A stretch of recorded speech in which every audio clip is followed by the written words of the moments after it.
collaborateurs, mes chers collègues, je vous souhaite à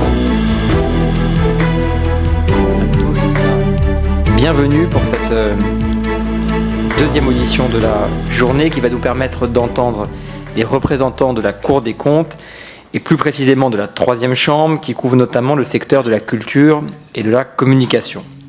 Dès l'ouverture de la séance, Nasser Mehda a fixé le ton. La situation est critique. Elle peut devenir plus que délicate à partir de 2026, donc il y a vraiment urgence.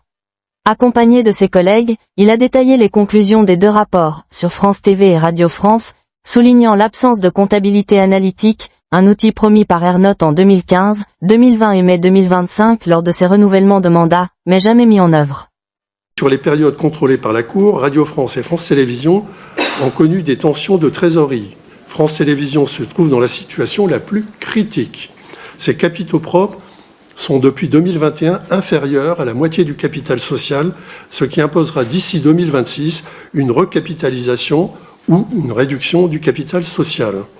Pour garantir une offre audiovisuelle publique forte, innovante et accessible à tous, il est donc indispensable de dégager les marges de manœuvre financières nécessaires aux investissements dans la transformation numérique. Pour cela, la Cour estime que les tutelles, comme les entreprises de l'audiovisuel public, doivent désormais prendre des décisions structurantes sans délai. Les échanges ont vite viré au vinaigre avec les révélations sur un possible retard de publication du rapport.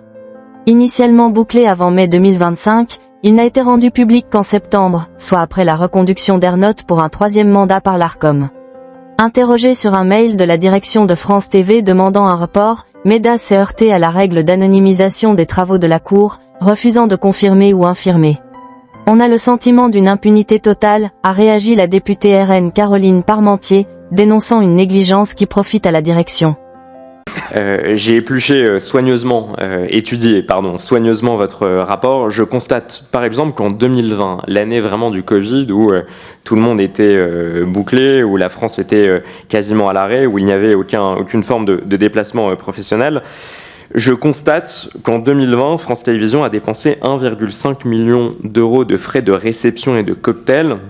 Alors à titre de comparaison, c'est 3 fois plus que chacune des 2 années suivantes, qui étaient d'ailleurs moins soumises à des exigences de confinement. Comment vous expliquez ces dépenses, en tout cas ces gabegies, dans une période de confinement ? On vous adressera des éléments de réponse écrite. J'ai appris notamment par votre rapport que les salariés de Radio France bénéficiaient en moyenne de 12 semaines de congés payés. Les journalistes bénéficiaient de 14 semaines de congés payés. Et puis aussi, pour France Télévisions, j'ai appris que le salaire moyen des 9000 salariés de France Télévisions s'élevait à 72 000 euros, ce qui les place parmi les 9% des Français les mieux rémunérés. Est-ce que selon vous, ces 2 chiffres que je vous donne sont cohérents par rapport à la nature des missions effectuées ? Vous m'avez entendu le dire dans mon propos introductif. On a qualifié effectivement une situation qui était avantageuse, généreuse. Il y a un certain nombre de statuts qu'il faut revoir. Il y a un certain nombre d'avantages qui, au jour d'aujourd'hui, pèsent énormément sur les comptes de ces 2 entreprises. Donc, il va être nécessaire, mais ça passe à nouveau, on y revient toujours, sur la renégociation de l'accord collectif et sur ces avantages qui avaient été octroyés en d'autres temps. Un autre sujet que je trouve particulièrement critique, à la page 80, une de votre rapport. Vous écrivez, je vous cite, que certains niveaux de salaire chez France Télévisions étonnent au regard de la disponibilité des personnes concernées dans l'entreprise et de leur charge de travail rapportée aux fonctions et aux obligations qui en découlent. Si je vous traduis, j'ai l'impression que vous suspectez d'éventuels emplois fictifs. Si oui, est-ce que vous avez des postes ou des fonctions qui ont retenu particulièrement votre attention ? On n'a pas de suspicion particulière, la Cour ne procède pas ainsi, mais vu le niveau de certaines rémunérations, il est important qu'elle puisse être en face. Et on rejoint à nouveau des éléments qui sont extrêmement importants, sur des éléments de comptabilité qui permettraient, et puis d'appréciation des travaux qui manquent. Et d'où la nécessité de renforcer tous les dispositifs de suivi d'un certain nombre de postes de dépenses. Et quand les postes de dépenses sont élevés, il faut qu'on puisse s'assurer de manière très complète que ça correspond à une réalité pleine et entière de service. Pas du tout. On ne dit pas qu'il y a des emplois fictifs qui seraient au sein de ces entreprises. On dit qu'il y a des niveaux de rémunération qui sont élevés et qu'il faudrait qu'on puisse pouvoir apprécier de manière sûre et certaine et complète que les travaux qui sont effectués sont à hauteur, à due proportion de la rémunération. Votre contrôle publié en septembre dernier met en évidence une situation financière insoutenable de France Télévisions. Nous y sommes revenus longuement. Et une stratégie erratique, déficit donc de 81 millions d'euros. Moi, je veux revenir sur un point particulier de votre analyse, celui des avantages en nature. Vous indiquez que plus d'une cinquantaine de cadres de France Télévisions, pour l'essentiel affectés sur les sites parisiens, bénéficient actuellement de véhicules de fonction dont la valeur unitaire s'échelonne de 20 000 à 53 000 euros, alors que ces véhicules ne seraient pas indispensables à leur mission. Évoquant donc plutôt un avantage de confort plutôt qu'une nécessité professionnelle. Cette exception renforce le sentiment d'un traitement de faveur à l'égard de ces cadres, traitement qui, vous le précisez, n'a pas son équivalent dans les autres entreprises publiques, ni au sein de la plupart des ministères. Vous soulignez également dans votre analyse relative aux comités sociaux et économiques la dérive des subventions accordées aux activités sociales et culturelles, qui ont atteint 110,6 millions d'euros. Le comité interentreprise de France Télévisions est ainsi propriétaire en Dordogne d'un château et de son parc de 115 hectares, ainsi que d'une piscine dont la construction a coûté 1 million d'euros. Le CSE du siège a de son côté acquis un immeuble au Crotoy en 2022 et détient plusieurs résidences de vacances à Cannes et à Trouville. Et cela même alors que l'entreprise traverse les difficultés économiques que l'on sait et qu'elle est en partie financée par les impôts des Français. Vous aviez alerté dès 2016 sur la nécessité de mieux encadrer ces pratiques sans que des mesures efficaces n'aient été prises depuis. Une fois encore, vous recommandez que les comités d'entreprise fassent l'objet d'audits.